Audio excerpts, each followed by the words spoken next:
Bismillahirrahmanirrahim. Assalamualaikum warahmatullahi wabarakatuh. Selamat pagi anak-anakku sekalian, khususnya yang kelas 8. Semoga kita semua dalam keadaan sehat walafiat sehingga kita bisa melaksanakan pembelajaran pada kesempatan kali ini dengan lancar. Dan jangan lupa tetap menggunakan protokol kesehatan. Baik, sekarang hari Kamis, jadwalnya jam kedua yaitu SKI untuk kelas 8, dan ini adalah pertemuan yang ke-6. Sebelum kita memulai pelajaran kita hari ini, mari kita membaca basmalah bersama-sama terlebih dahulu. Bismillahirrahmanirrahim. Semoga Allah meridhai segala aktivitas kita semua pada hari ini. Amin. Dan saya berharap kalian semua sudah siap untuk menerima materi pelajaran pada hari ini. Dan sekarang kita akan membahas tentang peradaban Islam pada masa Daulah Abbasiyah dan pengembangan ilmu pengetahuan. Seperti yang sudah kita sedikit bahas pertemuan lalu, bahwa Daulah Abbasiyah yang berkuasa selama 5,5 abad adalah salah satu pemerintahan dalam sejarah Islam yang sangat mementingkan usaha perkembangan peradaban Islam. Telah banyak prestasi yang diteruskan oleh Daulah Abbasiyah, dari perluasan wilayah, pengembangan ilmu pengetahuan, hingga seni bangunan dan arsitektur.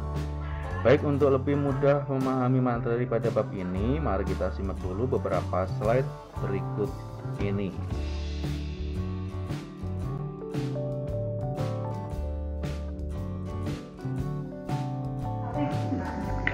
Tujuan pembelajaran pada materi ini melalui model pembelajaran jarak jauh, peserta didik diharapkan mampu menjelaskan peradaban Islam pada masa Daulah Abbasiyah dan pengembangan ilmu pengetahuan. Dan untuk materi kita mulai, yaitu kemajuan peradaban dan kebudayaan Islam pada masa Daulah Abbasiyah.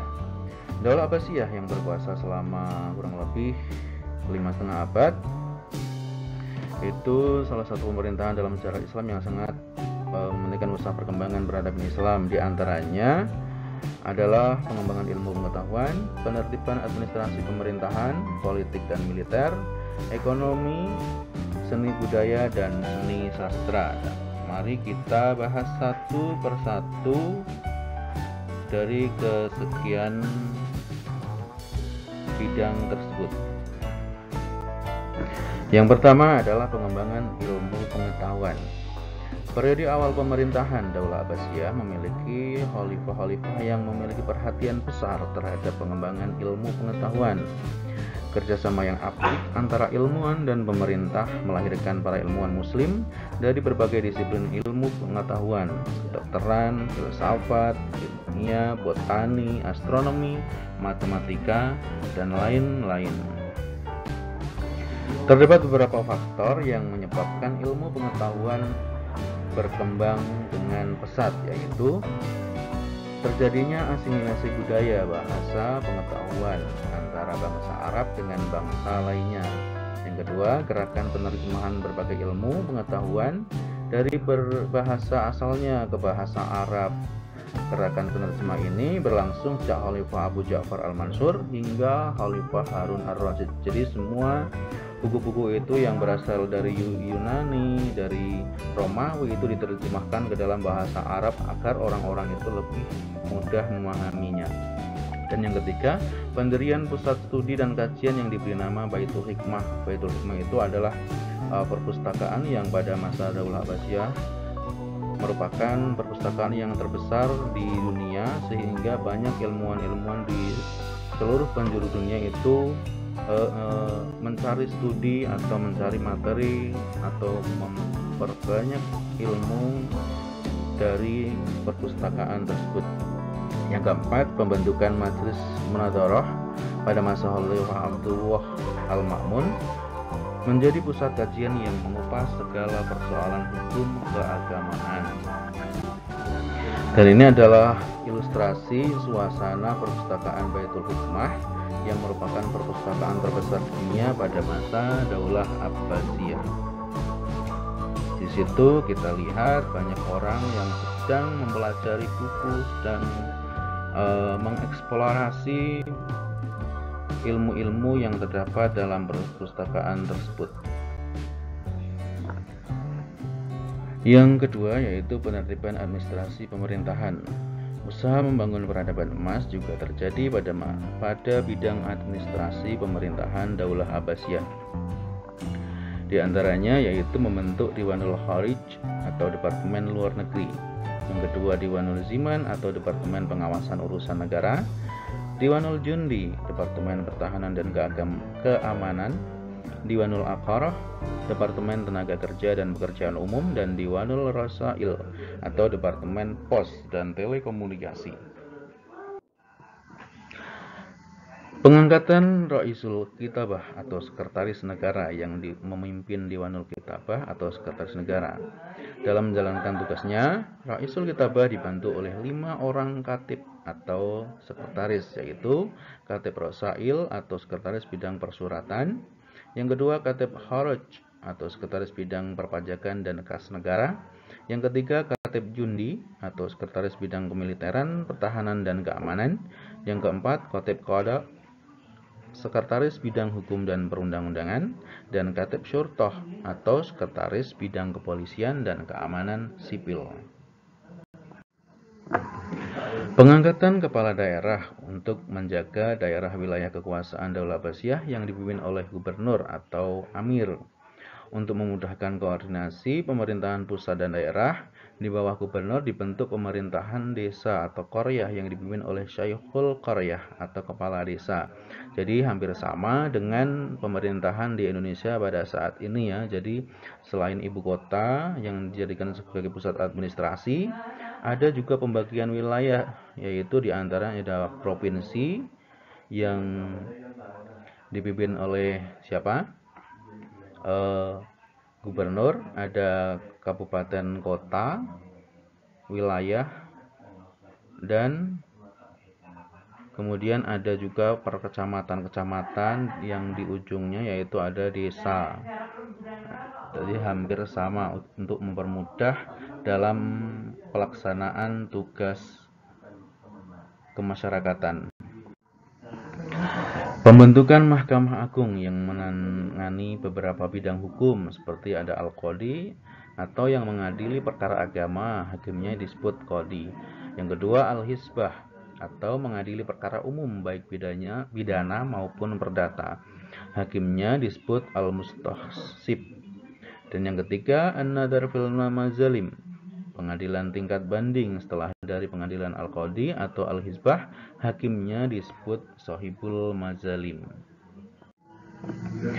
Politik dan militer. Di bidang politik yaitu Daulah Abbasiyah berhasil menjalin kerjasama politik dengan Raja Frank di sebagian wilayah Andalusia atau Spanyol. Tujuannya adalah untuk mengantisipasi meluasnya pengaruh Daulah Umayyah. Dan yang kedua, dalam bidang militer berhasil menjalin hubungan dengan Afrika Barat. Tujuannya adalah menambah kekuatan dan kekuasaan Abbasiyah di Baghdad atau Irak. Bidang militer, ada 4 periode kepemimpinan Daulah Abbasiyah dalam mewujudkan kemandirian politik dan militer. Di antaranya adalah pada periode pertama, yaitu usaha para khalifah dalam memberikan landasan pemerintahan yang tangguh dan militer yang kuat. Yang kedua, periode kedua yaitu tanda-tanda perpecahan dalam pemerintahan Daulah Abbasiyah mulai tampak. Dan yang ketiga, periode ketiga yaitu Khalifah Daulah Abbasiyah tidak lagi memiliki kekuasaan penuh karena roda pemerintahan dipengaruhi oleh dominasi Bani Buaih. Yang keempat yaitu atau periode keempat, tentara Mongol yang dipimpin oleh Hulagu Khan memorandakan kota Baghdad sebagai pusat pemerintahan Daulah Abbasiyah, dan waktu itu juga merupakan akhir dari masa kekhalifahan dinasti Abbasiyah atau puncak kehancurannya. Di bidang ekonomi, kemajuan sektor ekonomi Daulah Abbasiyah pada masa ini disebabkan oleh usaha-usaha para khalifah yang mendorong kemajuan dalam sektor perdagangan. Sektor perdagangan, hubungan luar negeri Daulah Abbasiyah dengan kerajaan-kerajaan lain telah membawa peningkatan kesejahteraan masyarakat dan menambah kas negara. Kota Basrah menjadi pelabuhan penting sebagai tempat transit antara timur dan barat. Sedangkan di sektor perindustrian, para khalifah yang menganjurkan masyarakatnya untuk berlomba-lomba dalam industri dan pengolahan. Banyak kota dibangun untuk pusat perindustrian. Dan di sektor pertanian, pembangunan kanal, bendungan, irigasi, dan terusan diperuntukkan untuk memenuhi kebutuhan petani, dipakai untuk saluran irigasi dan persawahan. Dan yang kelima yaitu seni budaya. Kota Baghdad menjadi kota pusat studi ilmu, seni, dan sastra.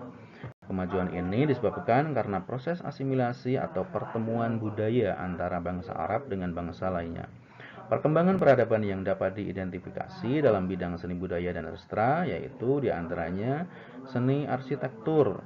Bukti dari kemajuan peradaban seni arsitektur pada masa Daulah Abbasiyah masih dapat ditemukan sampai saat ini dari keindahan gedung-gedung istana, masjid, madrasah sebagai peninggalan Daulah Abbasiyah.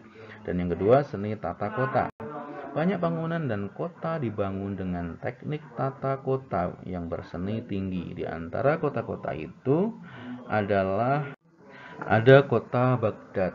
Dari gambar tersebut dapat kita lihat di situ bentuk tata kotanya itu terlihat rapi, bagus, teratur, yang berbentuk bulat. Nah, di situ di tengah-tengahnya merupakan istana yang terbuat dari emas, dan di sampingnya yang melingkar itu di pinggir kota itu ada kali atau sungai yang dipakai untuk irigasi dan perlindungan. Di situ juga dapat di samping di gambar yang kedua dapat kita lihat kemegahan bangunan-bangunan arsitektur di kota Baghdad yang merupakan kota termegah dan terindah pada waktu itu, yang dikenal dengan kota 1001 malam.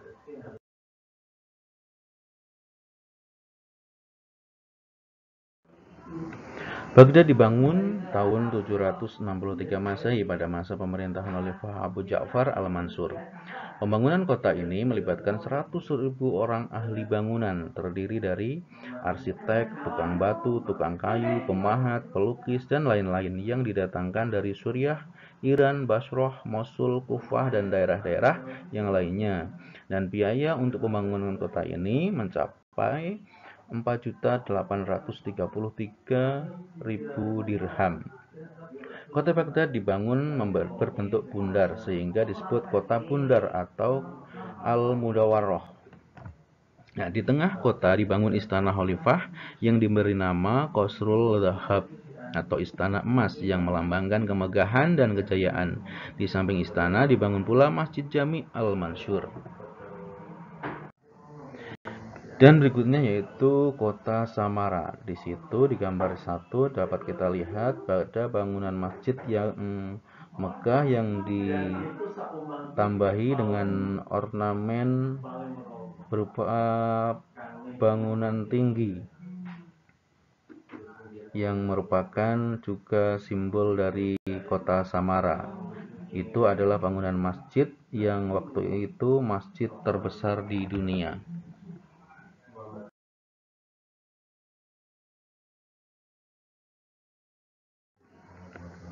5 tahun setelah kota Baghdad mengalami kemajuan, Khalifah Al-Mu'tasim Billah membangun kota Samara. Di dalam kota ini terdapat istana yang indah dan megah, masjid raya, taman kota dengan bunga-bunga yang indah dan alun-alun.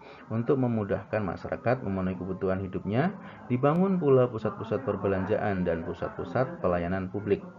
Selain pembangunan di kota-kota tersebut, 2 kota suci umat Islam yaitu Mekah dan Madinah juga tidak terlepas dari sentuhan seni arsitektur para penguasa Daulah Abbasiyah, terlebih Masjidil Haram di Mekah dan Masjid Nabawi di Madinah. Dan yang berikutnya yaitu seni sastra. Dunia sastra mencapai puncak kejayaannya pada masa Daulah Abbasiyah. Kota Baghdad merupakan pusatnya para penyair dan sastrawan. Bahkan hampir seluruh Khalifah Abbasiyah itu menyukai sastra. Berikut beberapa penyair dan sastrawan yang terkenal saat itu. Di antaranya ada Abu Atiyah Ada Abu Nawas, Abu Tamam, Abu Bukhturi, dan Al-Muntanabi. Dan tentunya kalian juga tidak asing lagi dengan Abu Nawas, yang bahkan sampai ada cerita Abu Nawas yang terkenal jenaka. Kota Baghdad terkenal dengan kisah yang melegenda di kalangan umat Islam, yaitu cerita tentang 1001 malam atau Alfu Laila wa Lailah yang ditulis oleh Mubashir Ibnu Fatik.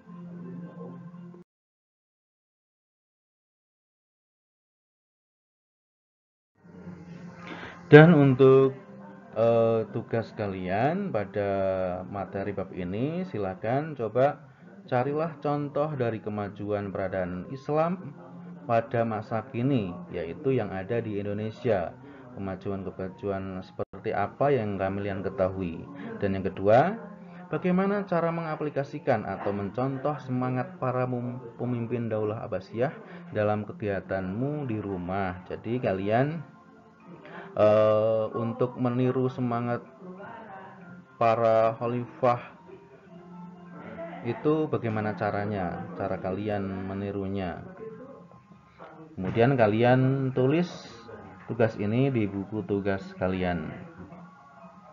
Dan untuk pertemuan berikutnya kita akan masuk pada bab 2, yaitu yang akan membahas tentang kejayaan intelektual ilmuwan dan ulama muslim Daulah Abbasiyah. Dari saya cukup sekian. Selamat belajar. Wabillahi taufiq wal hidayah. Wassalamualaikum warahmatullahi wabarakatuh.